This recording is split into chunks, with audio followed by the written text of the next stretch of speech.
Hi, friends. This is Say I Do Forever, and I'm Christa. I'm Jay. And we're here to talk about hot topics. It's our Wednesday kind of hot topics, or what do you call them? Pressure points. Pressure cooker. Things that drive you nuts. Yeah, subjects that will probably make or break. Could make or break your marriage. Yeah. They actually can get your marriage off to a really rocky start, or maybe a rocky ending, one way or another. Yeah. So today we're talking about a hot topic that, well, we were just discussing. Last week we did cell phones, and those are pretty, especially for us and for nowadays and stuff like that. But this one I think laces itself with every other topic. And what is our topic, Jay? In the famous words of the famous theologian Aretha Franklin, RESPECT, find out what it means to me. What is the other part of that? Suck it to me, suck it to me, suck it to me. Yeah, the little... Suck it to me, suck it to me. Yeah. I'm sure sometimes some spouses do want to suck it to you. Can you sing us that song? No. I would sing it in my worst voice, except for I have a hard time with that song, and I'll tell you why. Because I'm not really dyslexic, but I have a reading disability, and I struggle with spelling. So spelling in songs, I'm like, did I just spell that right? Or did Anyway, we digress. It's all good. Have some respect. That's right. So today we talk about having respect for your spouse and just respecting them in all different areas. So let's talk about, I guess the first thing, respect in communication. It's respect in listening. I was trying to think, we probably will do a video down the road for communication. Mm-hmm. Definitely going to do, and maybe multiple. Okay. Because there's a way to listen, and having respect means that you care about your spouse enough that you want to you want to really listen to them, and not what a lot of people do when they are communicating. You want to hear what they're saying. No, hearing and listening. You want to do you hear what I say, or are you listening? Or basically what it is a lot of times when you're having a communication, while the other person's talking, you're thinking about how you're going to answer. And you can't do that, because to have respect is to actually hear them and to listen to them. And then also to kind of say back what you thought you heard them say. Reflective listening. Yeah. And so if I was to say, I'm trying to think what I would say. What would you say? What would I say? What do you want to say? I'm going to say, you never listen to me. And then you would reflective listening. And I would say, so what I hear you saying is that I don't listen to you. Ding, ding, ding. But, that was a real hard one. Yeah, I know that was a really hard one. But a lot of times when a spouse is, saying all the things, we listen through a lens of our own. We listen through our own lenses. And so sometimes in our own minds, we twist what they are saying with what we are feeling. Right. And that's not really what they really were saying. So reflective listening has you listen to them and then repeat it, and then they go, no, that's not what I was saying at all, and then they have a chance of repeating it. We'll do a whole video on that. Yeah, this one's and on you respect. Don't want to repeat it like word for word. They want to make sure that you understand what they just said. Yeah. So I mean that's that's a. And we're squinting out video. here. It's a little later in the morning than we thought, and the sun is already coming out. So we're trying not to squint, but and it got warmer than we thought. It's a happy Wednesday, so we're good. It is a happy Wednesday. So the other thing is eye contact. you want to have eye contact with your spouse when you're speaking to them.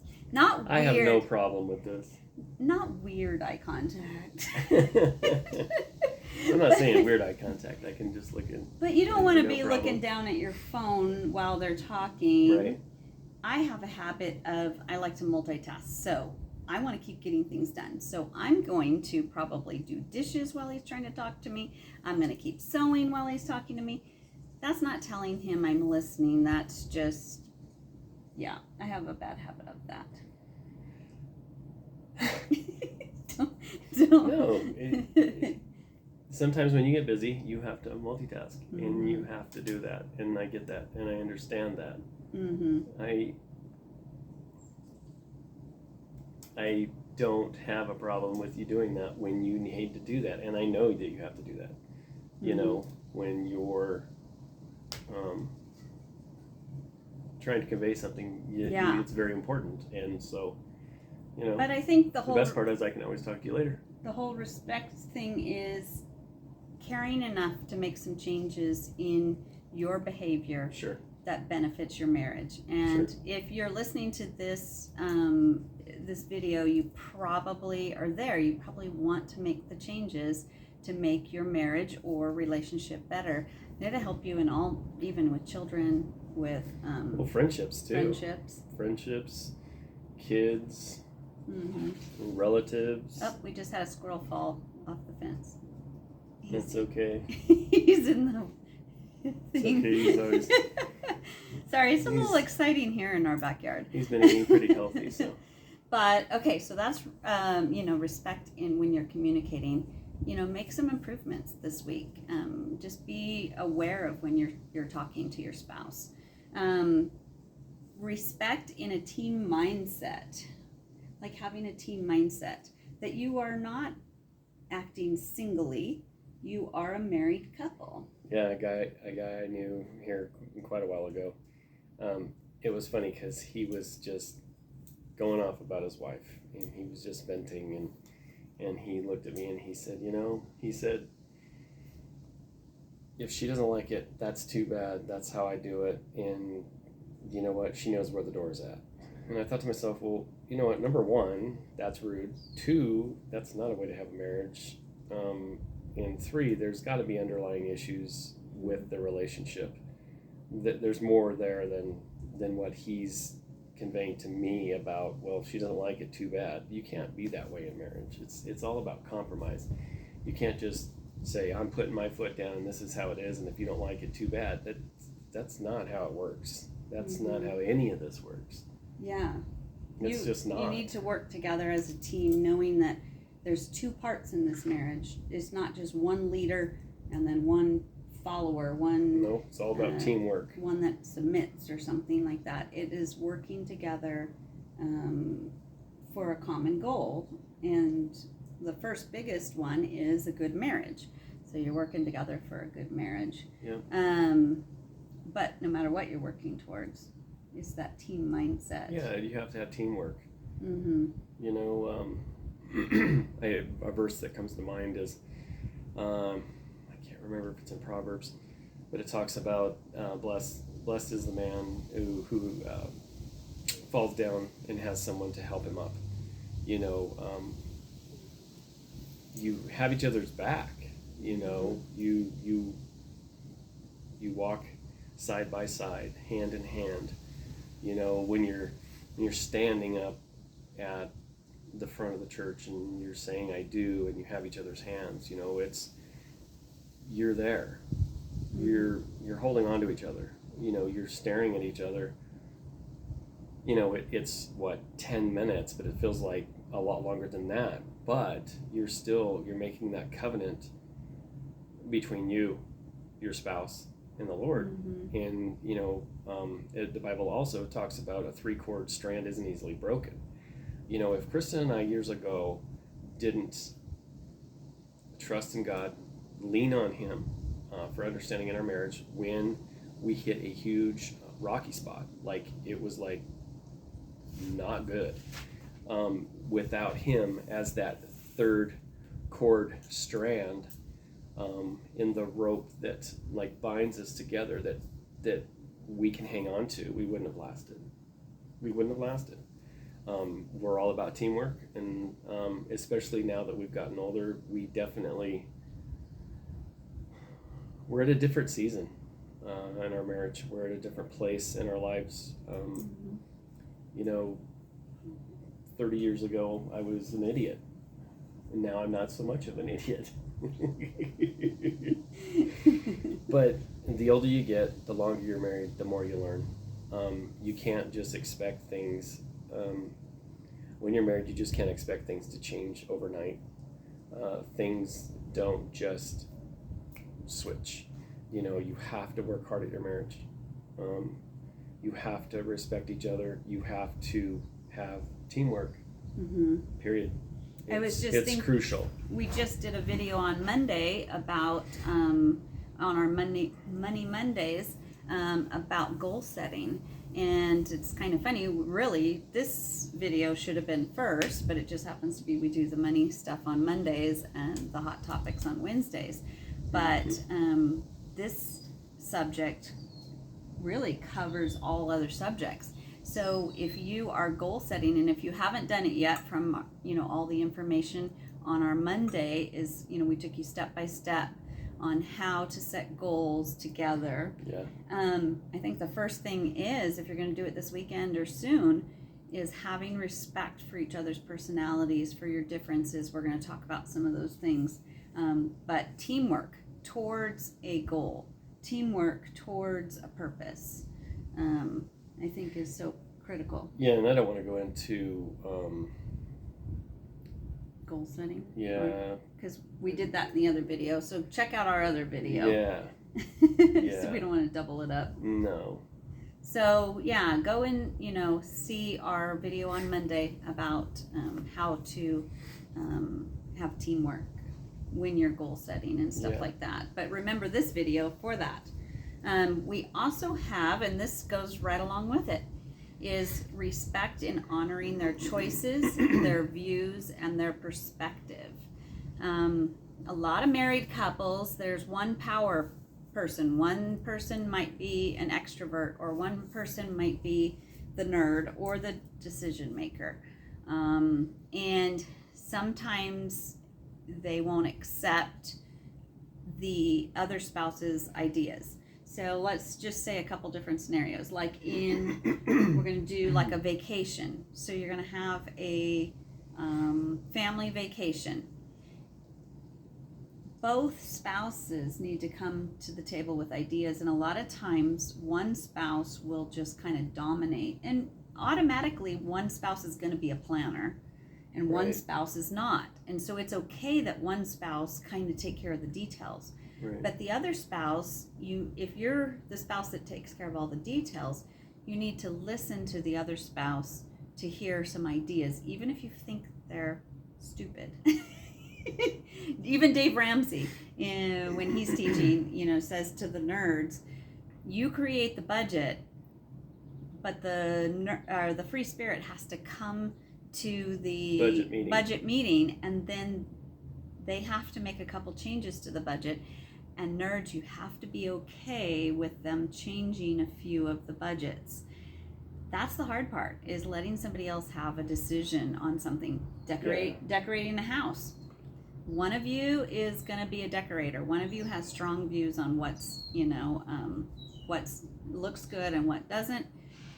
We tend to decorate the way I decorate. Yeah, because she has good taste, so why wouldn't we decorate that way? But I need to let some of your personality shine through. Yeah, I have to find a way. We did that in Kimberly. So we had blue carpet. And I love that carpet. It was like a steel blue. It wasn't like a over like the top ridiculous blue. It was just very nice steel blue. Yeah. And she let me make that decision. It was a lot of carpet. Would we do that again? Probably not. But I had respect, and I let him make that decision and let him live with it for years after. Mm-hmm. And that's a big and decision. I probably won't do blue carpet ever again, but I enjoyed it for that time. Yeah, it's hard.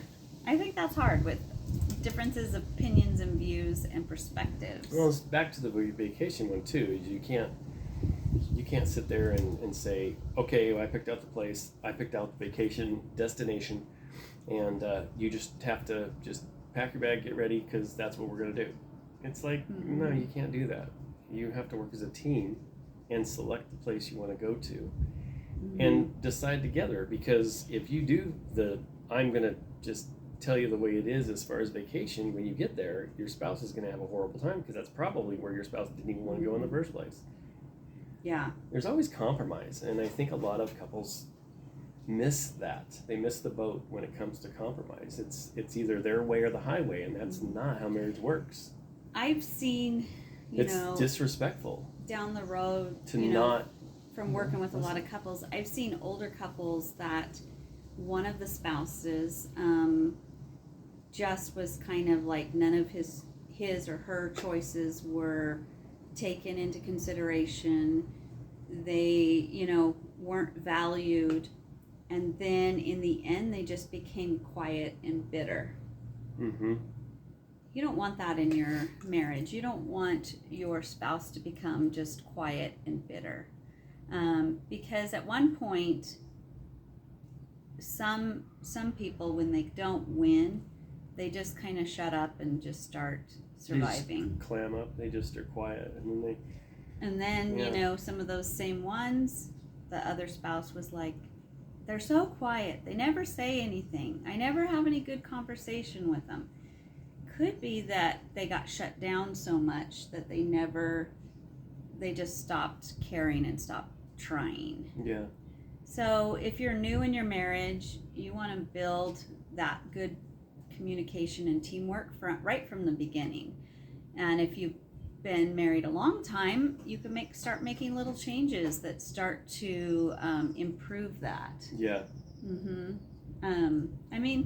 We all make mistakes.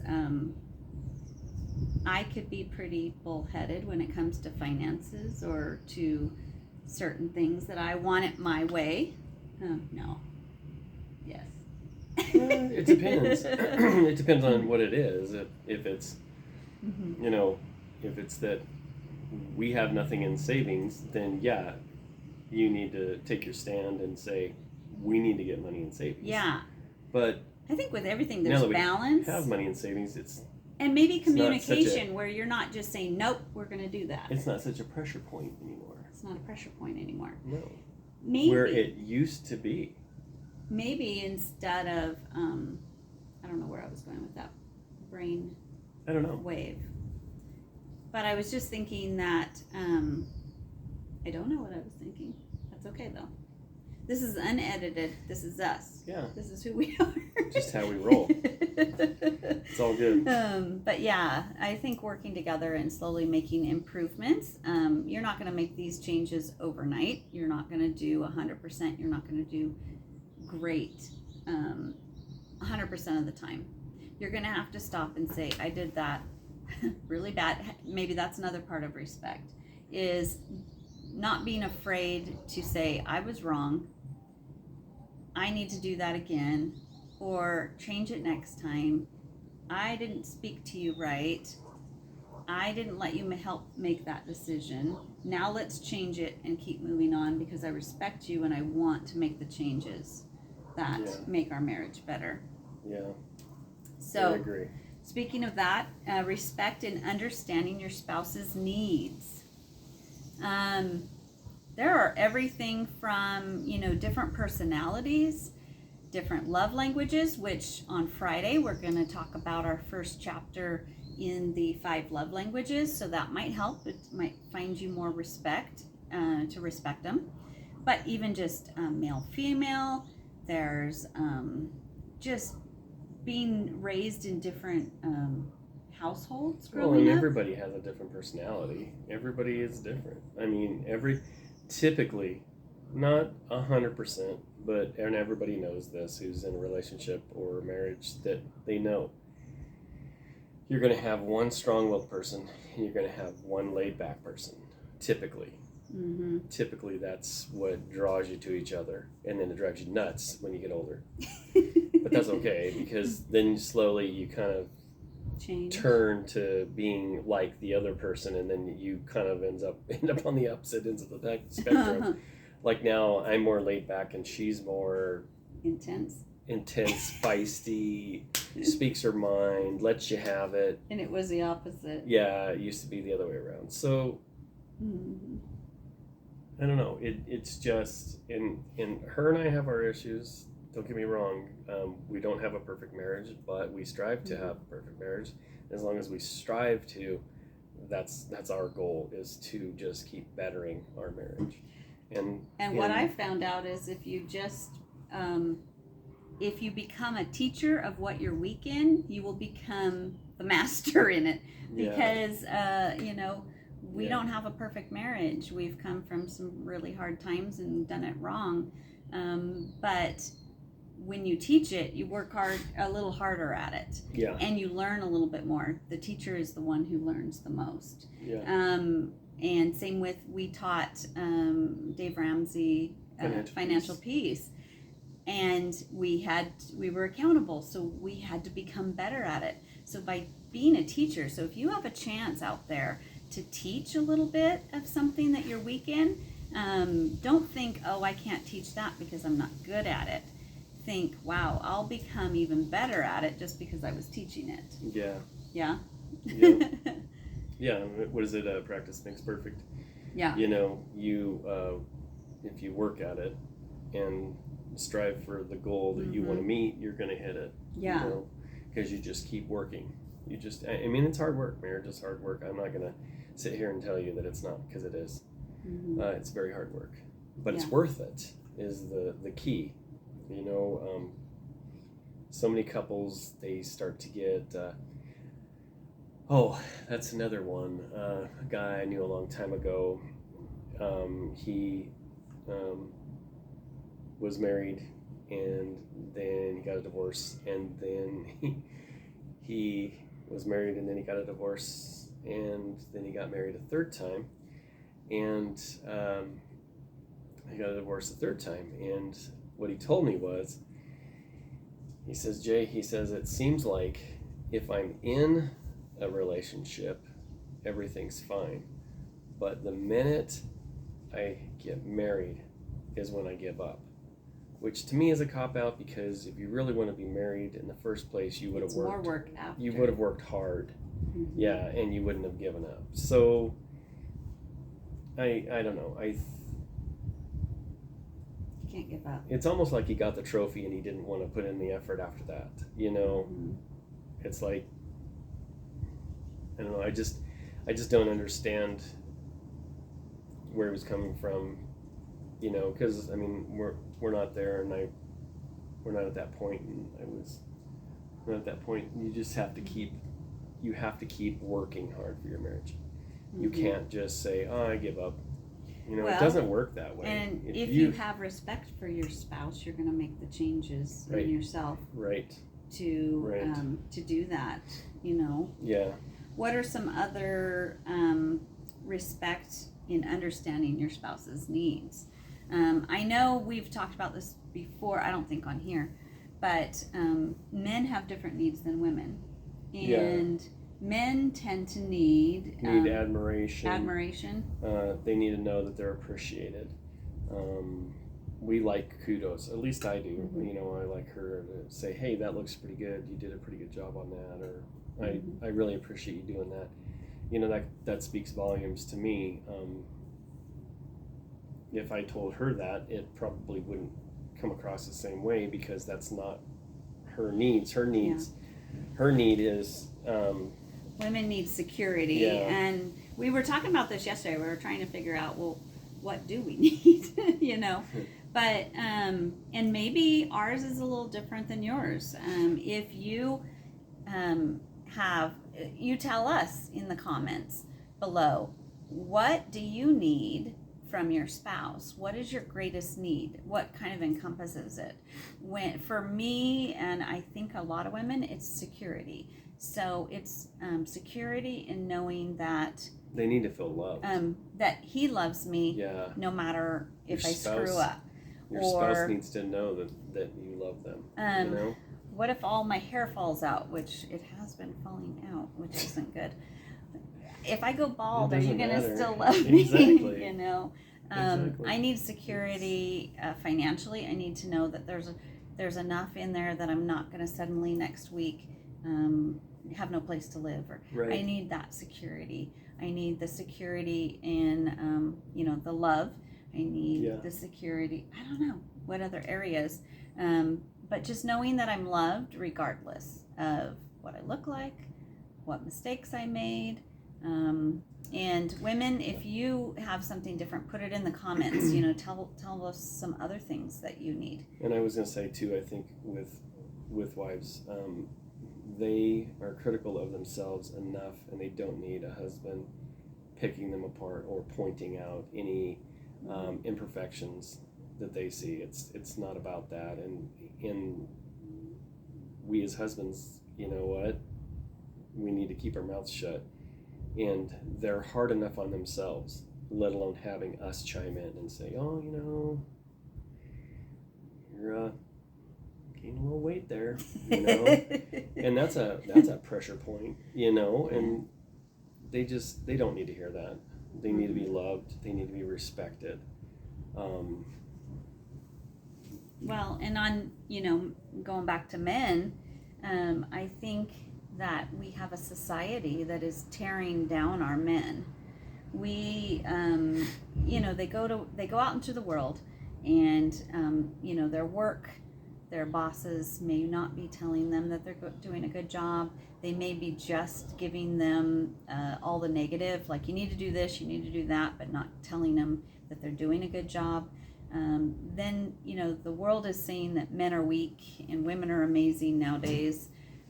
It's just tearing, just everything is just tearing at our men, tearing them down, and not building them up. Mm-mm. And then if they come home to where their spouse is tearing them down, and they get the double whammy. Yeah, they're going to just shut down and just be like, I can't win. I can't do anything right. So then they get to the point where they just throw in the towel and give up. Yeah. So we that's need a bad to place build. To be. We need to build each other up. We need to honor and respect and help each other. Even if there's a fault, find a way that you can respectfully help them improve that. And if you see something that they're doing good, make sure you build that up. Yeah. There's a way to navigate the problem or issue nonchalantly. It doesn't have to be, get them in a headlock and noogie and, hey, you know what, wake up, this is what your problem is. No, that's not going to accomplish anything, and that all it's going to do is drive a wedge, deeper and just split you guys apart even worse. I mean, you just can't come at somebody that way and be very in the attack mode, because it's just going to set them off, and then you got this whole 4th of July thing going on, and who wants that? That's not respectful. That's disrespectful. What do I always say? You get more flies with honey. Yeah. You're going to get a better relationship. You're going to get more of the goals that you want by giving honey or sweetness, or how can we improve this? Sweetie pie, you're really good at this, and this, and I want to build you up, but you hurt my feelings when you do this. Yep. Do you mind not saying those kind of things? That's very hurtful to me. Or I'm trying to think some nice And people ways. say things like what she's talking about. Couples tend to say things that are hurtful in the heat of the argument. Yeah, we do. The problem, and we try not to anymore. Yeah, but with that, and the problem is, it's stuff you can't take back. Yeah. And we always have taught couples that don't keep a book of the wrongs, don't make a list of what they said in the past. Just let it go. Step forward into the future. Go, because improve the future. Yeah. Yeah. Yeah, because making a list, it's not going to help. It's just going to make things worse, and then you're going to have to deal with that, and it's not going to be pretty. I can guarantee you. Yeah. So.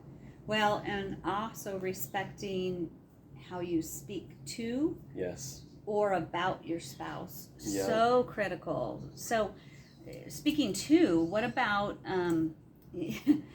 I've been guilty of this. I think we all have. I'm really honest.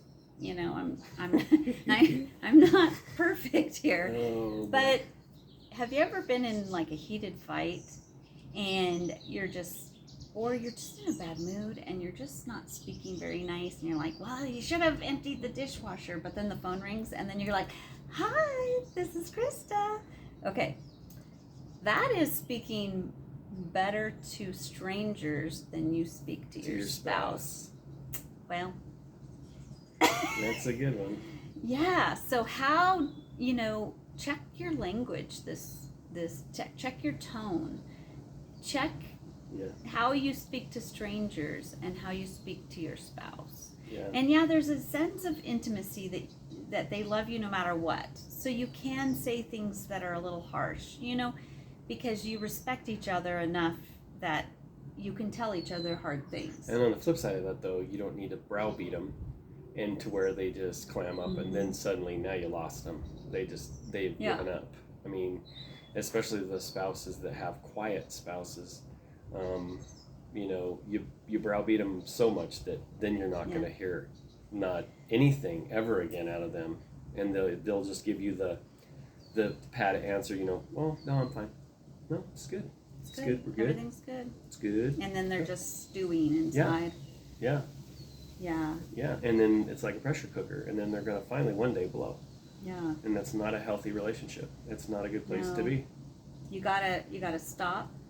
You gotta listen. You gotta hear them correctly. Reiterate that to them, and really want to know what and it might, if they are ones that have been kind of clammed up for a very long time, it might take. Don't think that you're going to sit down in 1 minute and just turn everything around. This is a slow and steady process of improving and tripping and falling and skinning your knee, making mistakes, apologizing, getting back up, brushing yourself off, and doing better the next time. Yeah. It's a constant work in progress. Mm-hmm. We've been at it 33 married, 35 together, and it's just a constant work in progress. Well, and then how you talk to others about your spouse. Sometimes if they're in the room, how you're referring to your spouse, talking about your spouse is so critical. So many husbands and wives just tear down their spouses in front of other people. To other people, in front of them. That's the worst. Yeah, and you got to be really, really careful. We've all been, guilty of this, and we got to do better. We got to speak honor and respect towards our spouse, even around other people. And I know sometimes you have a best friend and you just need to break down and say, I'm really struggling right here. But remember, anything you say about your spouse, you may go on to forgive them, but the other person is going to think of your spouse in that way. So you don't want to change their view of your spouse when all it was is that you were just kind of upset at the moment. So choose wisely. If you do have a dear friend, make sure you share as much good as you do the bad. Yeah. And then make sure it's a person that's not going to go tell that to everybody. So, and then also with relatives, that's another thing. We have a friend that says, that when her kids come in and talk about their spouses, she says to them, you may go on to forgive them, but I won't forgive them because I'm your mom. And so be careful when you're kind of bashing your spouse during a fight or bashing your spouse during, you're just upset at that moment and you're so mad that they have done this to you. Yeah. And then you bash them and then you go on to forgive them and move on in the relationship.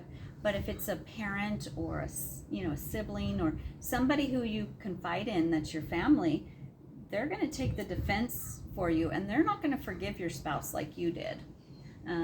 You understand the kind of ups and downs of your spouse. Maybe your spouse just had a bad day and said some really mean things. And the relatives may say they forgave them, but they'll never forgive them.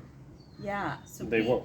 It'll be with them till the day they die. We will do a video down the road on in-laws and relatives, and maybe delve into that even more deep. I mean, this subject of respect kind of covers almost every subject we're ever going to cover. Yeah.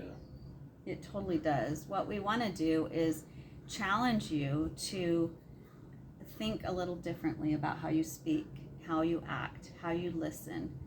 And show your spouse respect. I mean, you owe it to your spouse.